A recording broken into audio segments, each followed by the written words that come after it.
مولاي صل وسلم دائما ابدا۔ یہودی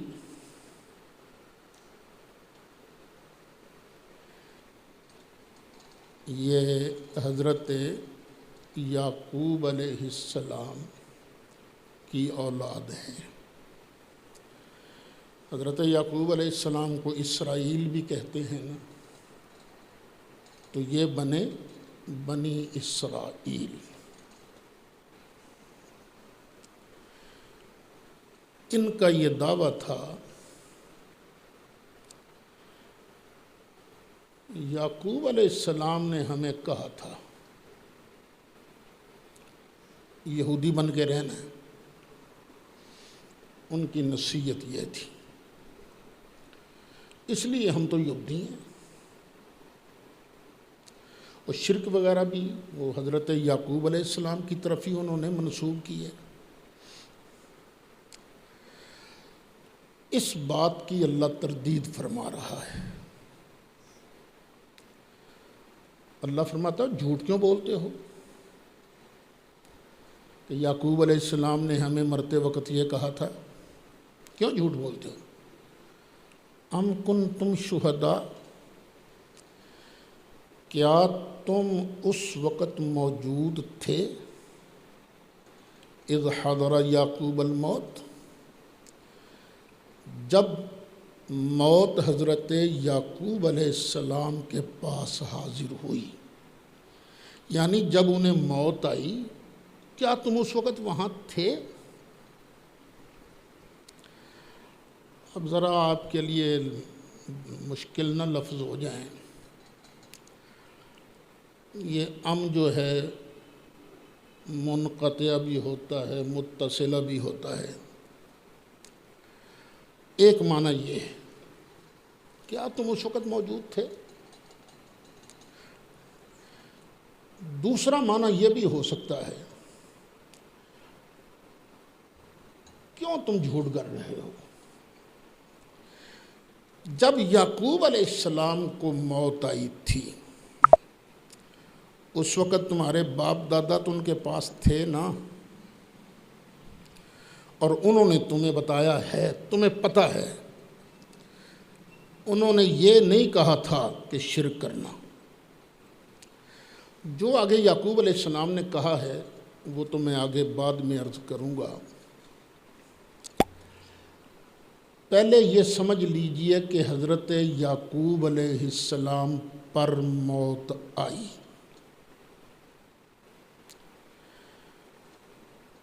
حضرت آدم علیہ السلام پر بھی موت آئی، ابراہیم علیہ السلام، موسیٰ علیہ السلام پر بھی موت آئی، جناب سیدنا عیسیٰ علیہ السلام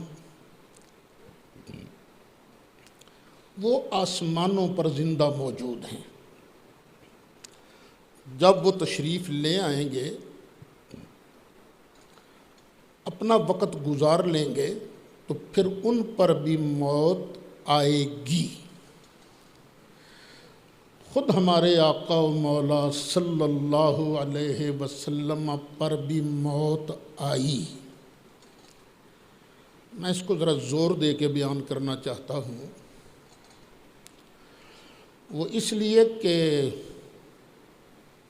تقریباً ہر دوسرے تیسرے جمعے میں یہ ہم پڑھتے ہیں تو زندہ ہے واللہ، تو زندہ ہے واللہ، اللہ کی قسم ہے آپ زندہ ہیں۔ اور پھر جب ونڈ نہیں نہ ہوتی تو پھر لوگوں میں شکوک و شبہات پیدا ہوتے ہیں۔ لوگ سمجھتے ہیں نبی کریم علیہ السلام چونکہ زندہ ہیں ان پر موت آئی نہیں۔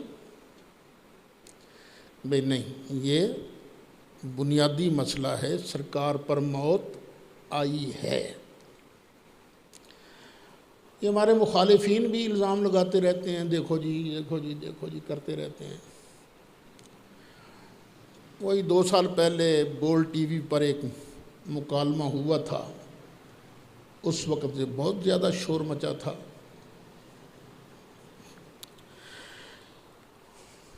جو شور مچا تھا اس کا جواب تو ہم بہت پہلے دے چکے تھے۔ وہ سلہ علی سے جھنگ کی طرف جائیں نا تو وہاں ایک گاؤں میں جلسہ تھا۔ آپ کو پتہ ہے جلسے میں ہمارے 2 پارٹ ہوتے ہیں۔ پہلے پارٹ میں میں نے جو کہنا ہوتا ہے کہہ دیتا ہوں، پھر دوسرا پارٹ ہوتا ہے سامعین کے لیے، انہوں نے کوئی مسئلہ پوچھنا ہے تو وہ پوچھ لیں۔ ایک لڑکا کھڑا ہو گیا، مجھے کہنے لگا مولوی صاحب کیا نبی کریم علیہ السلام زندہ ہیں؟ میں نے کہا بالکل زندہ ہیں۔ کہنے لگا اچھا پھر بتائیے نبی کریم علیہ السلام کی عمر مبارک کتنی ہے؟ میں نے کہا 63 سال۔ کہنے لگا جناب اگر زندہ ہیں تو 63 پر بریک کیوں لگی ہوئی ہے؟ پھر تو عمر زیادہ ہونی چاہیے تھی۔ بس اللہ تعالیٰ مہربانی فرماتا ہے، فٹ اللہ نے جواب مجھے عطا فرمایا۔ میں نے پوچھا بیٹے تیری عمر کتنی ہے؟ کہنے لگا 19 سال۔ میں نے پوچھا تیری عمر کا پہلا دن کب شروع ہوا؟ کہنے لگا جی جب میں پیدا ہوا، وہ میری زندگی کا پہلا دن تھا۔ پھر میں نے اس سے پوچھا بیٹے یہ بتا تیری برتھ ڈے تھی جب تو پیدا ہوا، جس دن تو پیدا ہوا تھا اس سے پہلے کیا تو اپنی ماں کے پیٹ میں کچھ مہینے زندہ رہا ہے کہ نہیں رہا؟ کہنے لگا جی بالکل میں زندہ رہا ہوں پیٹ کے اندر۔ میں نے پوچھا مجھے یہ بتا وہ جو چند مہینے ماں کے پیٹ میں تو زندہ رہا ہے تو نے وہ مہینے اپنی عمر میں کاؤنٹ کیوں نہیں کیے؟ کہنے لگا جناب وہ تو جہان ہی اور تھا نا، بات تو اس جہان کی ہو رہی ہے۔ میں نے کہا بس بیٹے یہی جواب ہے، جہان ہیں کئی، ایک ہے ماں کے پیٹ والا جہان، ایک ہے ولادت سے لے کر موت تک کا جہان۔ جو ہی بندے کی روح قبض ہوتی ہے بندے کا جہان بدل جاتا ہے، یہ پہنچ جاتا ہے برزخ میں۔ اس جہان کا نام کیا ہے؟ عالم برزخ۔ اللہ خود فرماتا ہے وَمِن وَرَائِهِمْ بَرْزَخٌ إِلَى يَوْمِ يُبْعَثُونَ، تو وہ برزخ ہے۔ اب سرکار زندہ ہیں لیکن کہاں؟ برزخ میں۔ اور زندہ کون سی چیز ہے؟ سرکار کا یہی جسم مقدس جو دنیا میں تھا، یہی جسم انور سرکار کا قبر انور میں زندہ ہے۔ وہاں حدیث شریف کے مطابق سرکار نماز بھی پڑھتے ہیں، کیونکہ آتا ہے نا حدیث شریف میں اللہ کے سارے ہی نبی زندہ ہیں، وہ قبروں میں نمازیں بھی پڑھتے ہیں۔ اور خود نبی کریم علیہ السلام نے معراج کی رات جناب موسیٰ علیہ السلام کو اپنی قبر میں نماز پڑھتے دیکھا تھا۔ ہم کہتے ہیں سرکار ہمارا درود و سلام بھی سنتے ہیں، کئی کہتے ہیں نہیں قریب ہوں تو سنتے ہیں، دور والوں کا درود نہیں سنتے۔ میں نے کہا جھگڑنا کیوں ہے یار، نتیجہ تو یہی ہے نا کہ میں درود شریف یہاں پڑھوں یا جا کے وہاں پڑھوں، سلام یہاں سے عرض کروں، میرے آقا کو پتہ تو چلتا ہے نا۔ بس یہ مان لو جھگڑا ختم کرو، جھگڑا بڑھانا نہیں چاہیے، ختم کرنا چاہیے۔ تو یاد رکھیے سرکار زندہ ہیں لیکن کہاں؟ برزخ میں، برزخ میں زندہ ہیں۔ اور زندہ کون سی چیز ہے؟ یہی دنیا والا جسم ہی۔ اچھا پھر یہ جو روحیں ہوتی ہیں نا بڑی طاقتور ہوتی ہیں۔ اب دیکھیے معراج شریف کی رات آئی تھی تو تمام انبیاء کرام علیہ الصلاۃ والسلام بیت المقدس پہنچے تھے کہ نہیں پہنچے تھے؟ پہنچے تھے نا۔ سرکار بھی اپنی قبر انور میں زندہ ہے، خواہ ان کو جسم مثالی کے ساتھ جلوہ گر مان لو جہاں جانا چاہیں، یا سرکار کے ویسے جسم مقدس کو جہاں چاہیں سرکار جلوہ گری فرما سکتے ہیں۔ تو یہ نہ کبھی کہنا کہ سرکار پر موت نہیں آئی، موت آئی تھی، لیکن ہمیں اس زندگی کی ہمیں سمجھ نہیں ہے۔ دیکھو نا، شہداء کے بارے بھی اللہ فرماتا ہے، آئے گی دوسرے پارے میں انشاءاللہ، 3-4 سبقوں کے بعد گفتگو آئے گی۔ شہید جو ہیں بل احیاء، یہ کیا ہیں؟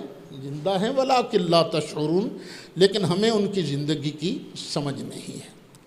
ایک مسئلہ تو میں نے یہ بیان کرنا تھا کہ نبیوں پر بھی موت آئی ہے سوائے عیسیٰ علیہ السلام کے، اور کچھ حضرات کے نزدیک ادریس علیہ السلام بھی زندہ ہیں۔ دوسری بات میں نے یہ عرض کرنی تھی کہ موت ہر کسی کو آنی ہے، کوئی پتہ نہیں کب آ جائے۔ مجھے کوئی یقین نہیں، کوئی اعتبار نہیں کہ میں آج کا سبق بھی پورا کر سکوں گا کہ نہیں، مجھے کوئی یقین نہیں، آنی ہے موت، پتہ نہیں کب آ جائے۔ تو عقل مند وہی ہے جو اپنی موت کی تیاری کرے، مرنے کے بعد جو کچھ ہونا ہے نا اس کی تیاری کرے۔ ہم انسان ہیں، غلطیاں ہو جاتی ہیں، گناہ بندہ کر لیتا ہے، تو ایک واحد طریقہ ہے معافی کا کہ بندہ اللہ کی بارگاہ میں توبہ کر لے۔ اگر حق عبد بندے کا حق مارا ہے تو بندے سے معاف کرا لے، اگر حق عبد نہیں ہے، اللہ کے حقوق میں کچھ ہوا ہے تو بندہ اللہ کی بارگاہ میں توبہ کر لے، توبہ کر لے بندہ۔ توبہ کرنے سے بندے کا گھٹتا کچھ نہیں ہے۔ مجھے جب بھی احساس ہوا کہ مجھ سے غلطی ہوئی ہے تو میں نے تو جمعہ کے خطبہ میں بھی توبہ کر لی تھی، معذرت کر لی تھی، معافی مانگ لی تھی، اللہ مجھے معاف کر دے۔ میں آپ کو ایک مثال دیتا ہوں۔ سن 77 میں اس وقت پرائم منسٹر تھے ذوالفقار علی بھٹو،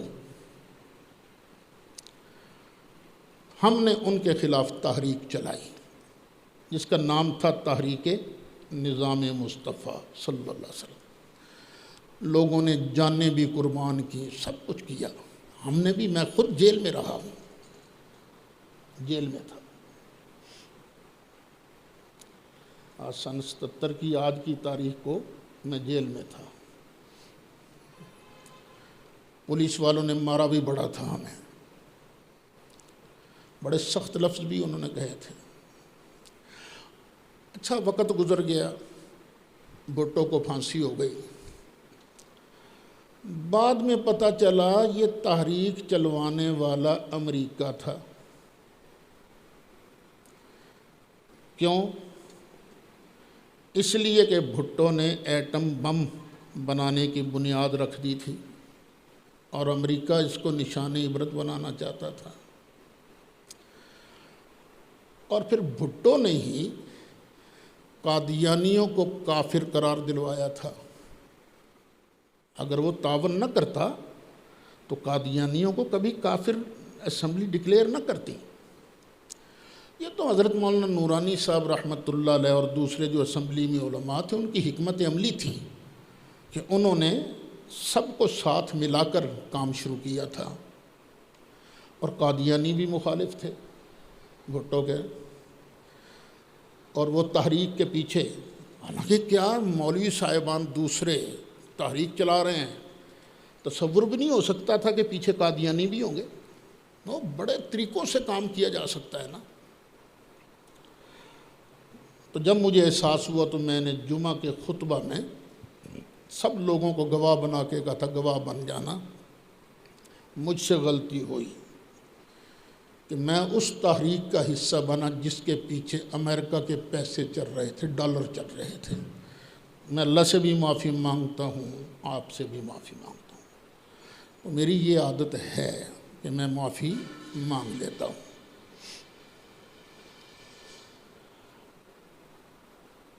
پھر وہ کچھ عرصہ پہلے مسئلہ نبوت چلا۔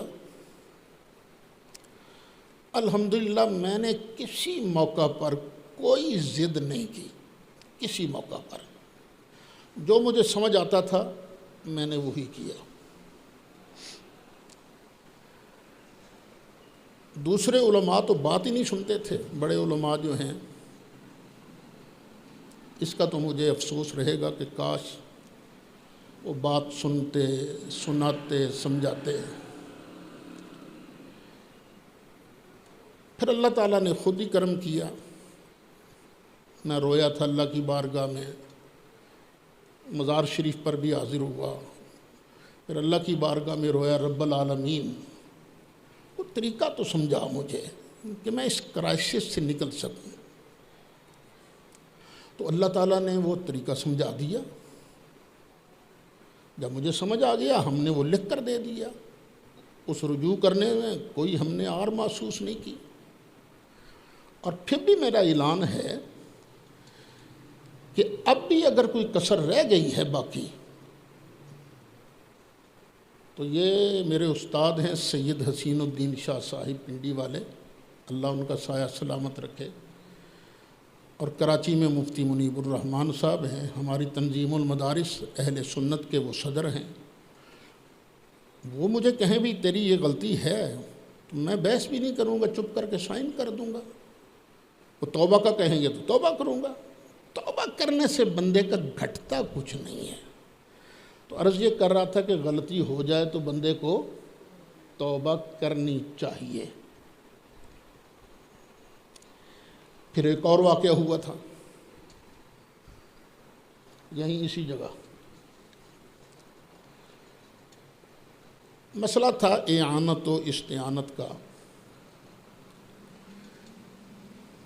تو گولڑا شریف کے تھے حضرت پیر سید نصیر الدین شاہ صاحب نصیر مرحوم، میں نے ان کے خلاف تقریر کی، وہ جو علمی اختلاف تھا میں نے بیان کیا اس کو۔ ظاہر ہے اس پر وہ گولڑوی حضرات نے ناراض ہی ہونا تھا، کون سا راضی ہونا تھا انہوں نے۔ سلسلہ چلتا رہا۔ مجھے کبھی احساس نہیں ہوا کہ میں نے کوئی غلط کیا ہے، بلکہ یہی سمجھتا رہا کہ ٹھیک ہے مسئلہ میں نے بیان کیا ہے۔ پھر شاید 2-2.5 سال پہلے اچانک صاحبزادہ نظام الدین صاحب جامی، اللہ ان کو سلامت رکھے، ان کا اچانک ٹیلی فون آ گیا، کیا حال ہے، ٹھیک ٹھاک ہو؟ میں گولڈے شریف تو بولنا پیا، میں بڑا خوش ہو گیا، میں کہا جی لنڈو ونڈا میں کی کرنا تھوڑا ٹیلی فون آیا۔ خیر پہلے ٹیلی فون پر باتیں ہوتی رہیں، پھر شاید پچھلا سال تھا 11 محرم کو وہ خود یہاں تشریف لے آئے، خود۔ ویسے ہمارا اور ان کا تو مقابلہ ہی کوئی نہیں نا، کوئی مقابلہ نہیں ہے، ہم تو کمزور لوگ ہیں، لیکن کئیوں کے اندر ظرف بڑا ہوتا ہے۔ وہ آئے، ملے، بیٹھے اور کہنے لگے کہ ماں علم ہے کہ تساں ماں دے والد دے خلاف تقریر کیتی ہے، تو ماں اس دے باوجود آیا کہ ماں دے والد نو نبوت دے منصب تے فائز نہ کرو، علمی اختلاف ہو سکنا ہے۔ آئے، اچھا پھر مجھے انہوں نے دعوت بھی دی کہ تم نے گولڑا شریف آنا ہے ختم نبوت کانفرنس میں۔ میں کہا جی ٹھیک آؤں گا، دعوت دی، پھر اس کے بعد وہ خاموشی چھا گئی۔ پھر انہوں کانفرنس سے چند دن پہلے ان کے ساتھی دعوت نامہ لے کر آئے کہ جی پیر صاحب نے بھیجا ہے، آپ ضرور آئیں وہاں۔ میں نے کہا نہیں، جب تک پیر صاحب مجھے خود ٹیلی فون نہیں کریں گے نا، وہ بات پرانی ہو گئی ہے، اتنی دیر تک میں نہیں آؤں گا۔ اور دوسرے دن ہی جامی صاحب کا ٹیلی فون آ گیا۔ اب دیکھیے کہ میں نے ان کے والد کے خلاف تقریر کی تھی، وہ پھر بھی کوئی محتاج نہیں ہے وہ میرے کہ ان کو کوئی میری ضرورت ہو۔ لیکن وہ انہوں نے بڑے پن کا مظاہرہ کیا اور تشریف لے آئے۔ پھر مجھے آستانہ عالیہ گولڑہ شریف پر تقریر کے لیے بلایا، اور جو میں نے وقت ان سے عرض کیا تھا انہوں نے وہی وقت مجھے دیا۔ بعد میں بھی ان کا ٹیلی فون آیا کہ بڑا شکریہ تس آئے ہو، یعنی جیسا ہوتا ہے طریقہ کار۔ پھر بھی بات آئی گئی ہو گئی۔ کچھ دن پہلے کسی ساتھی نے میری اسی تقریر کا کلپ فیس بک پر لگایا تھا۔ جو ہی میں نے سنا میں نے کہا یہ کیا ہو گیا۔ میں علمی اختلاف کرتا ہوں، اکثر کرتا ہوں، اپنوں سے بھی کرتا ہوں، بیگانوں سے بھی کرتا ہوں، لیکن علمی اختلاف کرتے وقت میرا لہجہ سخت نہیں ہوتا۔ اب مناظرہ میں کبھی کبھی تیز لہجہ ہوتا ہے، یہ تقریر میں وہ جوش ووش ہوتا ہے کبھی، لیکن علمی اختلاف کرتے وقت لہجہ نہیں ہوتا۔ لیکن مجھے بڑا شاک ہوا کہ میرا لہجہ درست نہیں تھا۔ دیکھیے سامنے قرآن شریف پڑھا ہے، مجھے نہیں پتا میری موت کب آ جائے گی، تو میں آپ کو گواہ بنا کر، ایک حق عبد ہے، اب وہ تو قبر کے اندر ہیں، کیسے ان سے معذرت کروں؟ مجھے اس لہجے میں بات نہیں کرنی چاہیے تھی، مجھے اس وقت خیال ہی نہیں آیا کہ میں کس لہجے میں بات کر رہا ہوں۔ حالانکہ ان کو پیر سید نصیر الدین شاہ صاحب نصیر کو کئی نسبتیں حاصل ہیں۔ 3 بڑی نسبتیں جو میرے ذہن میں ہیں میں وہ بیان کر دیتا ہوں۔ ایک تو وہ سید عالم صلی اللہ علیہ وسلم جن کا میں اور آپ کلمہ پڑھ کر مسلمان بنے ہیں، مسلمان ہیں، ان کی اولاد میں سے ہیں۔ دوسرا پھر سرکار کی اولاد جو ہے، سرکار کی ذریت، اس کی کئی شاخیں ہیں۔ دوسری ان کو نسبت یہ حاصل ہے کہ وہ سرکار غوث اعظم محبوب سبحانی قطب ربانی حضرت شیخ سید عبد القادر جیلانی رحمۃ اللہ علیہ آپ کی اولاد میں سے ہیں۔ اور تیسری نسبت یہ ہے جو مجھے معلوم ہے، اور بھی نسبتیں ہوں گی۔ تیسری نسبت یہ ہے کہ وہ حضرت اعلیٰ گولڑوی حضرت پیر سید مہر علی شاہ صاحب رحمۃ اللہ تعالی علیہ کے پڑپوتے ہیں۔ یہ کتنی نسبتیں حاصل ہیں ان کو۔ تو میں پورا حق ابد تو ادا نہیں ہو سکتا، لیکن آپ کو گواہ بنا کر میں کہتا ہوں کہ مجھے اس لب و لہجے پر بڑا افسوس ہے۔ میں اللہ کی بارگاہ میں معافی مانگتا ہوں، اللہ تعالیٰ مجھے معاف فرمائے۔ اور جن گولڑوی حضرات کا جس کا بھی دل دکھا ہے، ان سے بھی گزارش ہے کہ وہ بھی معاف کر دیں، اللہ بھی معاف کرنے والا ہے، آپ بھی معاف کر دیں۔ اب دیکھیے میں نے اللہ کی بارگاہ میں توبہ کی ہے، معافی مانگی ہے، میرا کچھ بگڑ گیا ہے؟ کچھ نہیں بگڑا، میرا کیا بگڑا ہے؟ اور اسی طرح میں اپنے اس چھوٹے برخوردار سے ہاتھ جوڑ کے کہتا ہوں،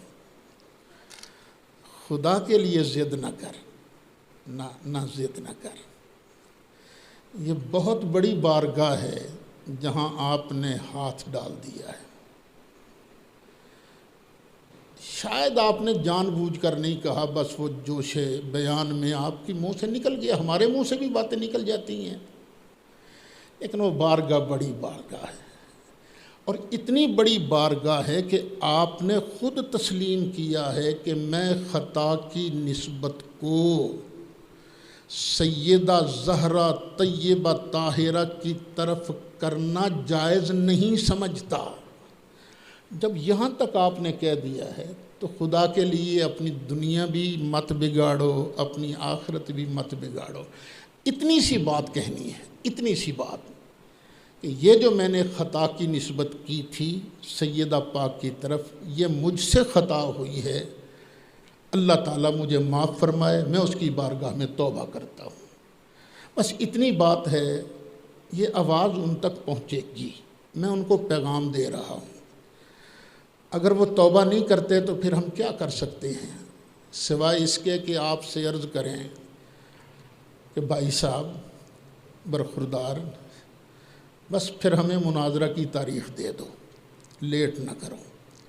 ٹھیک ہے، پھر میدان مناظرہ لگے گا، پیر منور حسین شاہ صاحب ان کی سرپرستی میں، تاریخ آپ بتاؤ گے، جگہ کا انتظام وہ کریں گے، اور صرف وہی نہیں ہوں گے ساتھ، پھر آپ دیکھیں گے پاکستان کے کتنے آستانے وہاں جمع ہوتے ہیں، کتنے علماء جمع ہوتے ہیں۔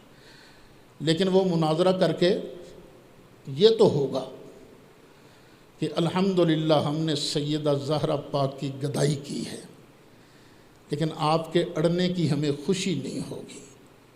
اور مجھے یقین ہے،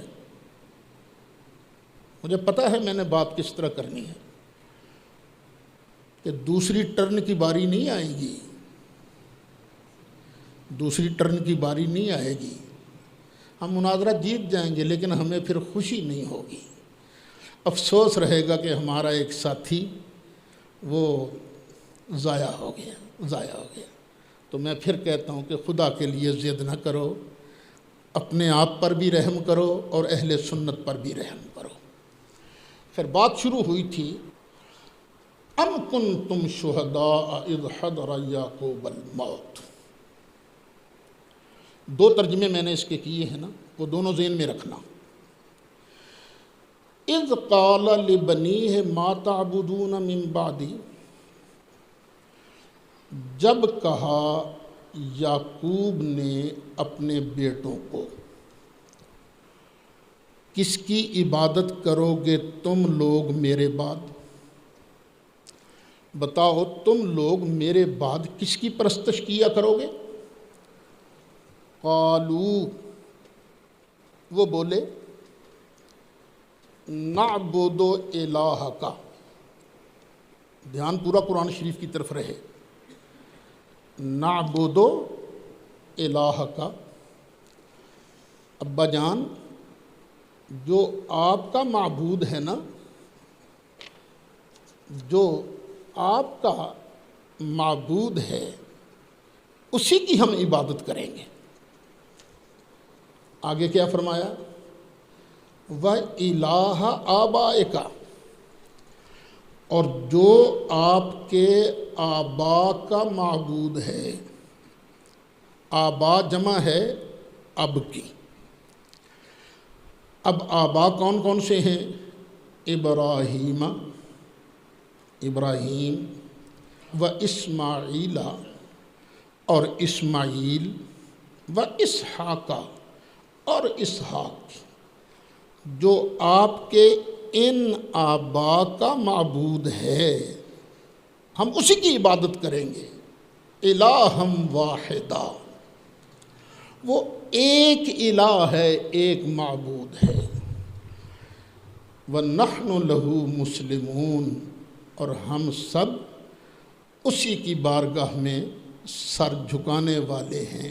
وعدہ کیا تھا ہم شرک نہیں کریں گے، تیرے معبود کو پوجیں گے، جو تیرے آبا کا معبود ہے اسی کو پوجیں گے، ہم شرک نہیں کریں گے، فرما بردار رہیں گے، اس کا جو بھی حکم اللہ کے نبیوں کے واسطہ سے ہم تک پہنچے گا ہم انشاءاللہ اسی پر عمل کریں گے۔ یہ آپ نے دیکھ لیا، یہاں لفظ آبا بیان ہوا ہے، آبا، آبا جمع ہے اب کی، اور اب کا اطلاق لفظ اب کا والد پر بھی ہو رہا ہے، کیونکہ والد کون ہے؟ اسحاق علیہ السلام، ان کو بھی اب کہا گیا۔ تایا پر بھی اب کا اطلاق ہو رہا ہے، اسماعیل علیہ السلام، اور دادا پر بھی اب کا اطلاق ہو رہا ہے۔ یعنی قرآن سمجھنے کے لیے ایک تو دل میں صاحب قرآن کی محبت ہونی چاہیے، صاحب قرآن کی بھی، اور ہر اس چیز کی جس کی نسبت صاحب قرآن سے ہو جائے، کیونکہ صاحب قرآن کی نسبت تو اللہ تعالیٰ کے ساتھ ہے نا۔ تو ایک تو محبت دل میں ہونی چاہیے، دوسرا گہری نظر سے قرآن کا مطالعہ کرنا ہے، گہری نظر سے۔ اب یہ لفظ اب کا اطلاق جو ہے نا، یہ کس کس پر ہوا ہے؟ باپ پر، والد پر، تایا پر، دادا پر۔ اس کا مطلب ہے اب کا مطلب کوئی ضروری نہیں والد ہی ہو۔ یہ تمہید اس لیے عرض کی گئی ہے کہ وہ ابراہیم علیہ السلام کے والد کون تھے، یہ ایک مسئلہ پیدا ہوتا ہے نا۔ بعض لوگوں کا خیال ہے کہ آزر ابراہیم علیہ السلام کا والد تھا، کیونکہ قرآن میں آتا ہے اذ قال ابراہیم لأبیہ آزرا۔ اس وقت کو یاد کرو نا جب فرمایا تھا ابراہیم علیہ السلام نے اپنے اب آزر کو، تو پھر کئی لوگ کہتے ہیں لو جی تو ابا جی سی ہوتا، ابراہیم علیہ السلام دا والد تھا یہ۔ اگر اس کو والد مان لیا جائے تو سرکار کا جو نسب ہے چل رہا ہے اوپر تک، تو پھر کیا نسب سلامت رہے گا؟ اس نسب میں پوری لڑی میں مشرک آ گیا نا، ایک مشرک آ گیا تو سرکار کا نسب پھر جناب آدم تک طاہر نہیں رہے گا، پاک نہیں رہے گا۔ اس لیے جو محبت والے ہیں جن کو اللہ نے قرآن کی سمجھ دی ہے، انہوں نے کہا قرآن پھر غور سے پڑھو۔ آزر کا جہاں ذکر آیا وہاں اللہ نے لفظ والد نہیں کہا، وہاں ابراہیم ابن آزارا یہ نہیں کہا، آزر کا بیٹا ابراہیم یہ نہیں کہا، بلکہ لفظ آیا ہے اب، اور اب چچا کو بھی تو کہتے ہیں نا، تو یہاں سے مراد چچا ہے۔ کیوں؟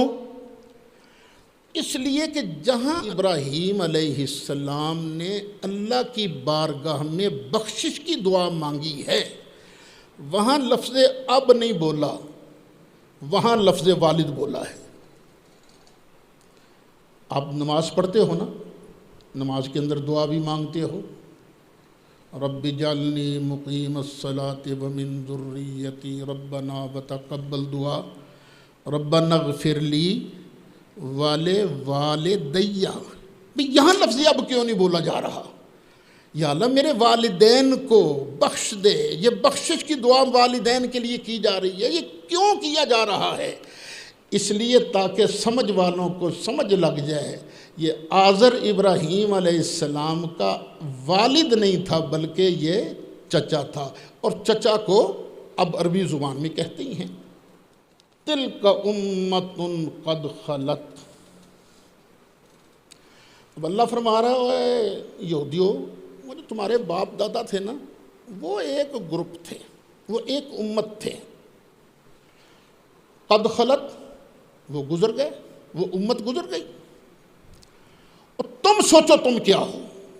تم اپنے باپ دادا پر مان کرتے ہو؟ جب تک بندہ باپ دادا کے مذہب پر نہ ہو، دین پر نہ ہو، میرا بیٹا ہونے سے کیا ملتا ہے؟ ہماری بارگاہ میں نسب تب دیکھا جاتا ہے جب بیٹا نیک باپ کے طریقے پر ہو۔ نوح علیہ السلام کا بیٹا تھا نا،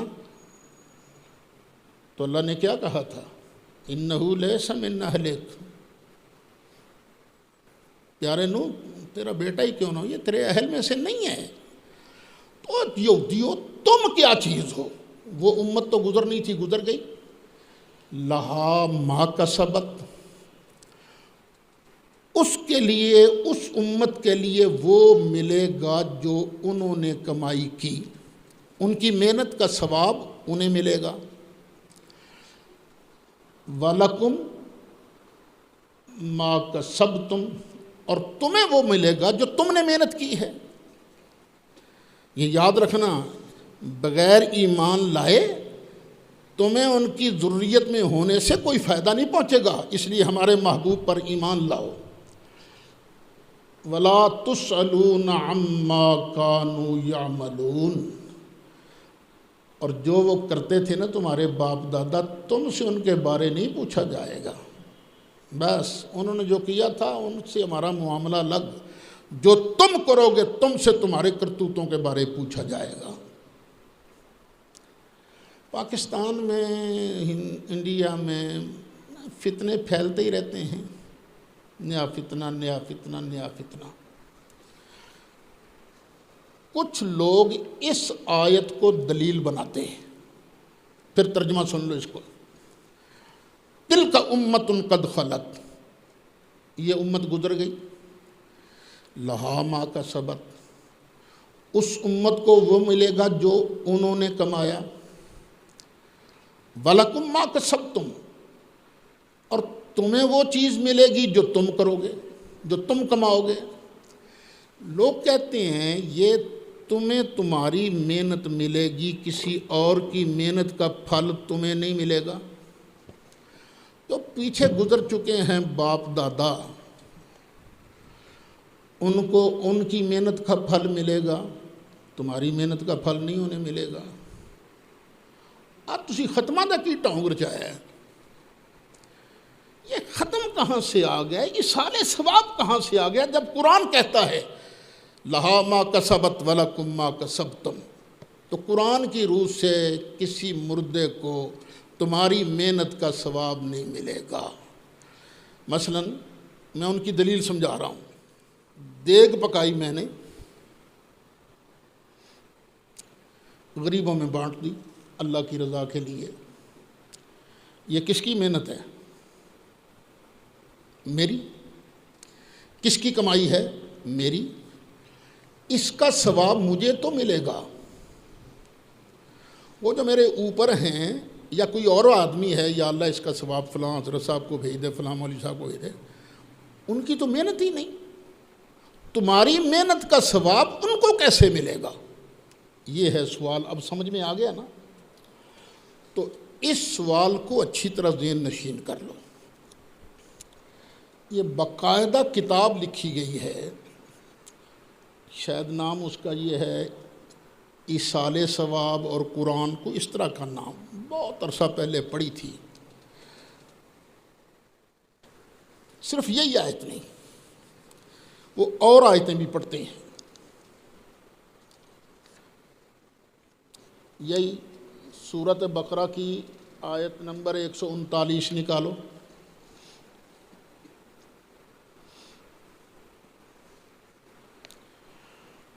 وَلَنَا أَعْمَالُنَا وَلَكُمْ أَعْمَالُكُمْ، اور ہمارے لیے ہمارے عمل ہیں اور تمہارے لیے تمہارے عمل، یعنی جو عمل ہم نے کیے اس کا اجر ہمیں ملے گا، اور جو تم کرو گے اس کا عمل، اس کا اجر تمہیں ملے گا۔ یہ نیکیاں ٹرانسفر نہیں ہوتی، یہ چیزیں پہنچتی نہیں ہیں، ٹرانسفر نہیں ہوتی نیکیاں۔ یہ تم کیوں ایصال ثواب کی تقریبات کرتے ہو؟ وہ کچھ نہیں پہنچتا قبر والوں کو۔ ایک اور آیت بھی لکھتے ہیں، نکالیے، دوسرا پارہ سورہ بقرہ کی آیت نمبر 202۔ اولئک لہم نصیب مما کسبوا،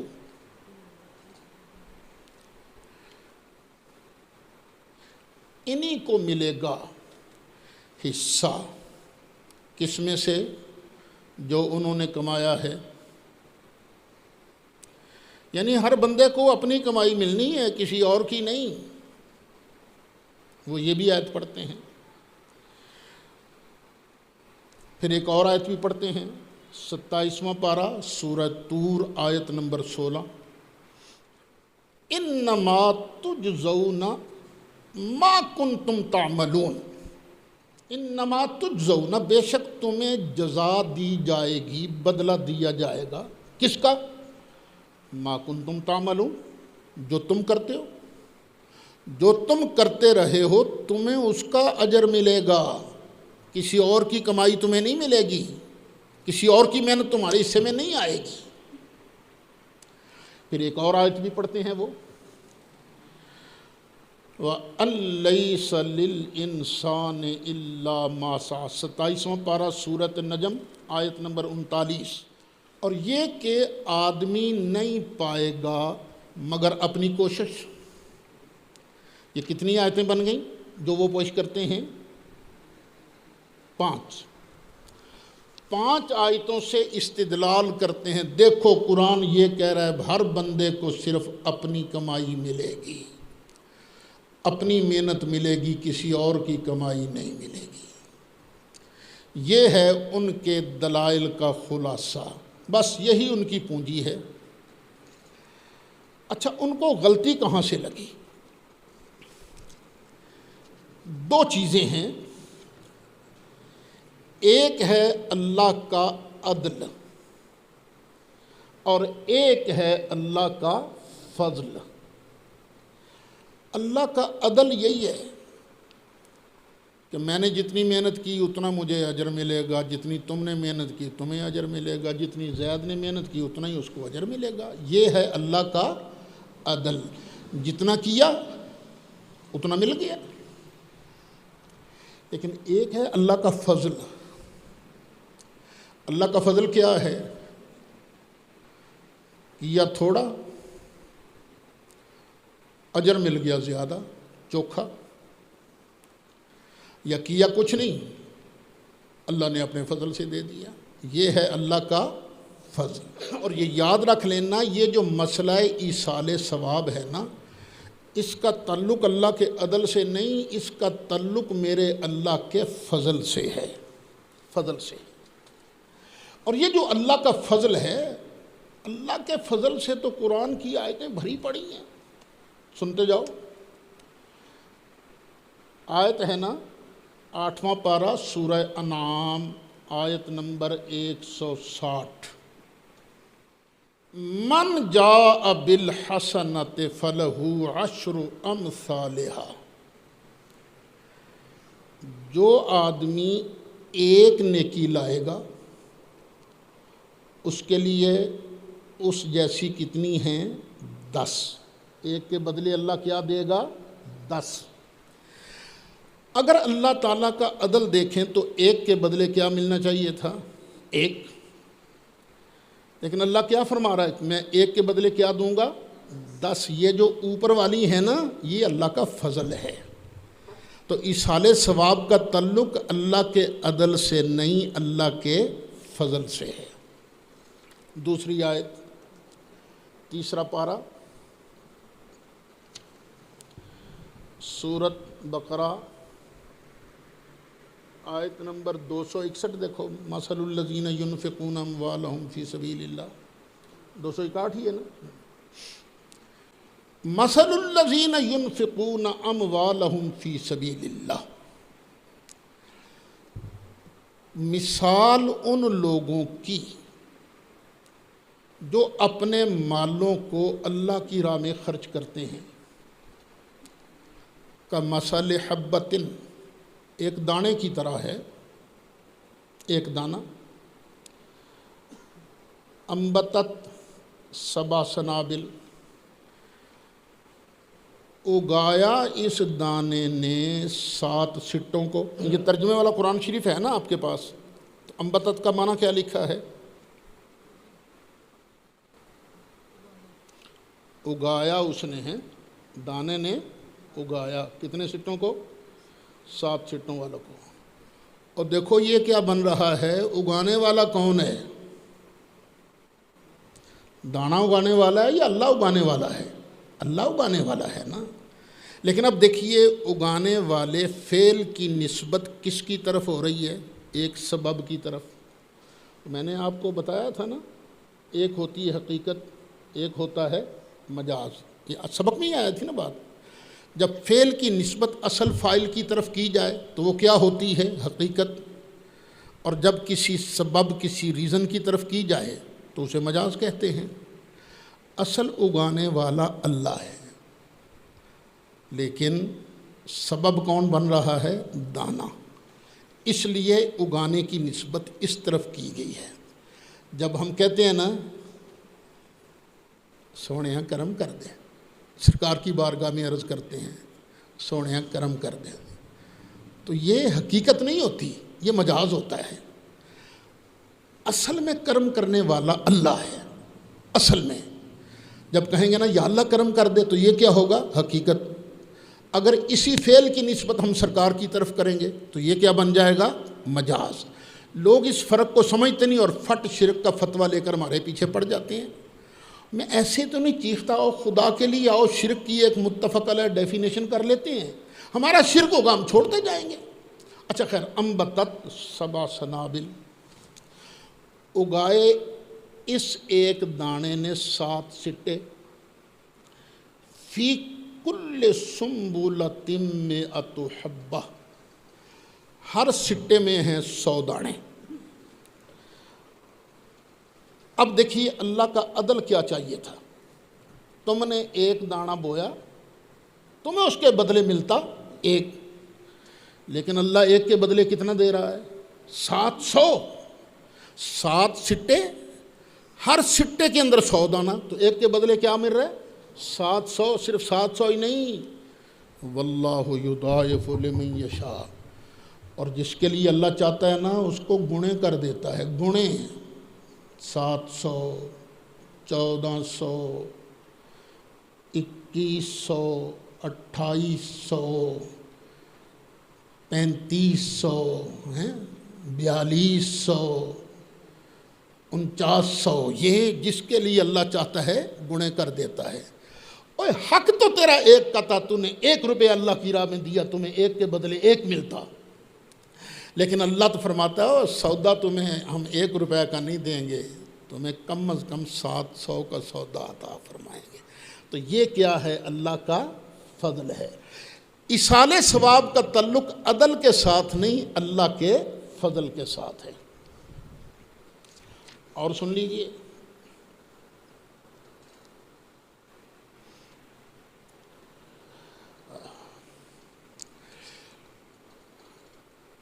اب بندہ کرتا ہے گناہ،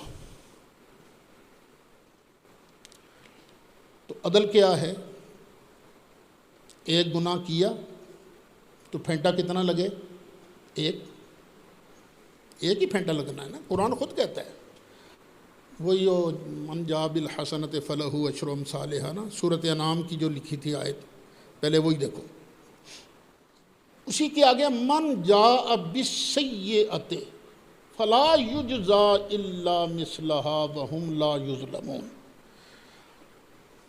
جو ایک گناہ کرے گا اس کو پھینٹا بھی اتنا ہی لگے گا، ظلم نہیں کیا جائے گا.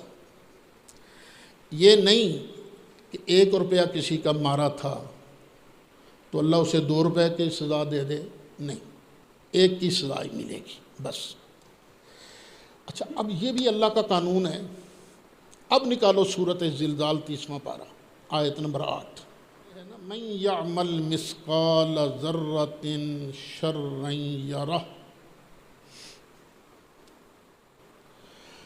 اور جو بندہ 1 ذرہ بھر بھی گناہ کرے گا، شر کرے گا یہاں 1 ذرہ کے برابر بھی، یرہ، وہ قیامت میں اس کو دیکھے گا، اس کو دیکھے گا اتنی ہی اسے سزا ملے گی. یہ ہے اللہ کا عدل. اب اللہ کا فضل دیکھو، 12واں پارہ سورۃ ہود آیت نمبر 114. اللہ فرماتا ہے ان الحسنات یذہبن السیئات، بے شک نیکیاں گناہوں کو مٹا دیتی ہیں. پہلے کر لیا گناہ،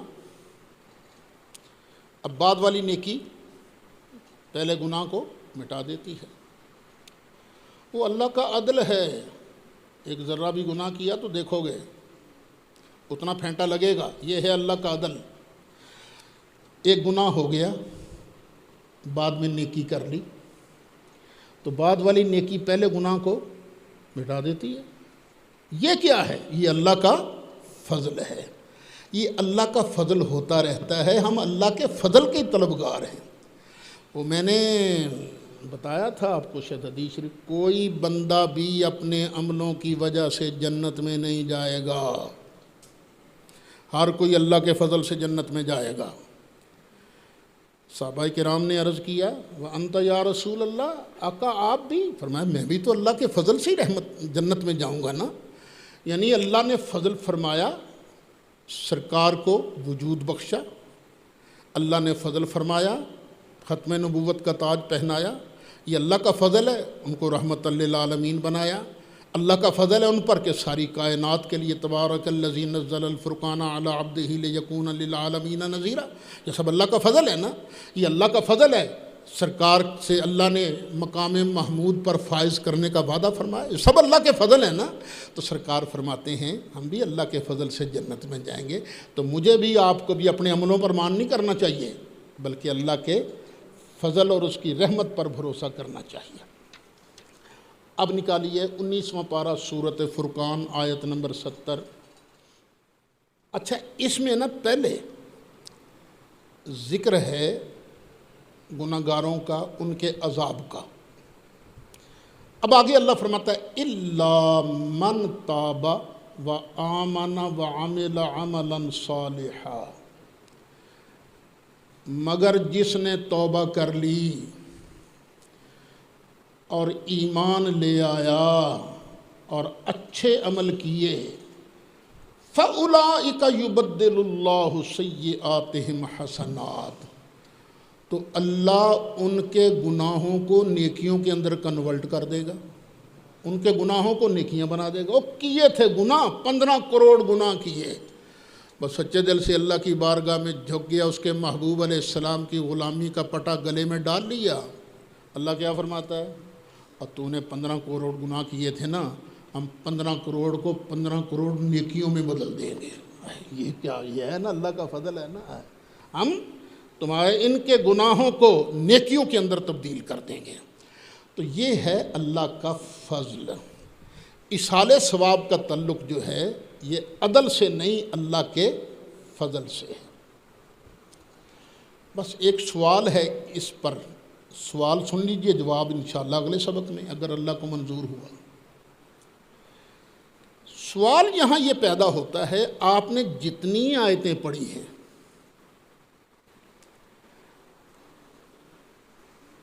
ان سب کا مفاد یہ ہے کہ بندہ جب خود نیکی کرتا ہے تو اس پر اللہ کا فضل ہوتا ہے۔